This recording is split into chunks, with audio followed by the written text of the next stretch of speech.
भारतीय संविधान का अनुच्छेद 107 विधायी प्रक्रिया article 107 of the Indian constitution legislative procedure. भारतीय संविधान का अनुच्छेद 107 संसद में विधायी प्रक्रिया कानून बनाने की प्रक्रिया से संबंधित है। यह बताता है कि संसद के दोनों सदनों लोकसभा और राज्यसभा में विधेयक कैसे पेश किए जाते हैं, कैसे पारित किए जाते हैं और अंततः कानून कैसे बनते हैं।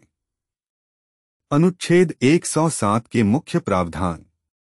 विधेयक पेश करना। कोई भी विधेयक संसद के किसी भी सदन में पेश किया जा सकता है, सिवाय धन विधेयक के, जो केवल लोकसभा में पेश किया जा सकता है। विधेयक का पारित होना। किसी विधेयक को कानून बनने के लिए दोनों सदनों द्वारा पारित होना आवश्यक है। दोनों सदनों में असहमति। यदि दोनों सदनों में किसी विधेयक पर असहमति होती है तो राष्ट्रपति दोनों सदनों की संयुक्त बैठक बुला सकते हैं। संयुक्त बैठक में साधारण बहुमत से विधेयक पारित किया जाता है। राष्ट्रपति की सहमति। जब कोई विधेयक दोनों सदनों द्वारा पारित हो जाता है तो उसे राष्ट्रपति की सहमति के लिए भेजा जाता है। राष्ट्रपति या तो विधेयक पर अपनी सहमति दे सकते हैं या उसे पुनर्विचार के लिए संसद को वापस भेज सकते हैं। यदि संसद विधेयक को फिर से पारित करती है तो राष्ट्रपति को उस पर सहमति देनी होती है। एक व्यावहारिक उदाहरण। मान लीजिए कि सरकार बाल श्रम निषेध और विनियमन संशोधन विधेयक 2016 इंच को कानून बनाना चाहती है। यह विधेयक बाल श्रम को रोकने और विनियमित करने के लिए मौजूदा कानून में संशोधन करना चाहता है। प्रक्रिया इस प्रकार होगी। एक, विधेयक का परिचय। विधेयक को पहले लोकसभा या राज्यसभा में से किसी भी सदन में पेश किया जा सकता है। मान लीजिए कि इसे लोकसभा में पेश किया गया। 2, विधेयक पर बहस। लोकसभा में विधेयक पर बहस होगी। सदस्य विधेयक के पक्ष और विपक्ष में अपने विचार व्यक्त करेंगे।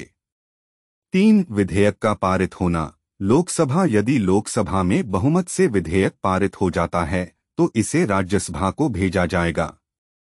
4, विधेयक पर बहस। राज्यसभा में भी विधेयक पर उसी तरह बहस होगी जैसे लोकसभा में हुई थी। 5, विधेयक का पारित होना।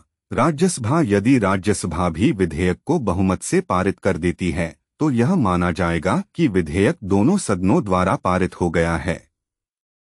6, राष्ट्रपति की सहमति। अब विधेयक को राष्ट्रपति की सहमति के लिए भेजा जाएगा।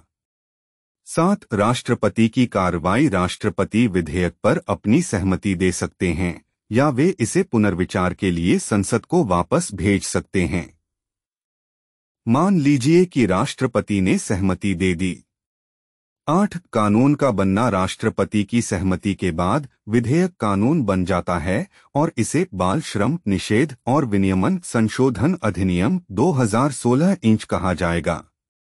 इस उदाहरण में अनुच्छेद 107 ने यह सुनिश्चित किया कि विधेयक संसद के दोनों सदनों में पेश किया जाए, उस पर बहस हो और दोनों सदनों द्वारा पारित होने के बाद ही राष्ट्रपति की सहमति के लिए भेजा जाए। यह अनुच्छेद संसद की विधायी प्रक्रिया को सुचारू रूप से चलाने में मदद करता है और यह सुनिश्चित करता है कि कानून बनाने की प्रक्रिया में सभी हितधारकों की राय को ध्यान में रखा जाए। सरल शब्दों में, अनुच्छेद 107 एक रोड मैप की तरह है जो बताता है कि संसद में कोई कानून कैसे बनता है।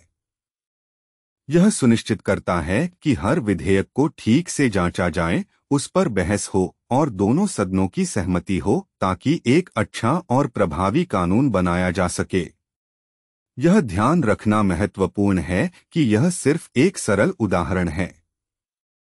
वास्तविक विधायी प्रक्रिया अधिक जटिल हो सकती है और इसमें कई चरण शामिल हो सकते हैं।